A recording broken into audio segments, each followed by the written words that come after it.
isku day inaad afkaaga bartid sida loo raali geliyo qofka aad jeceshahay haddii khilaaf dhexdiina yimaado ha eegin oo ha raadin khilaafka qofka sabab u ahaa haddii aad khaldan tahay xataa isku day inaad qofkaas ku tiraahdo iga raali ahow oo aad dejisid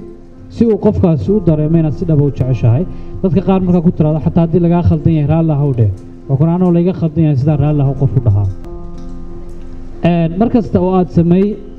aad samaysid shay aanu qofkaasi raali ka ahayn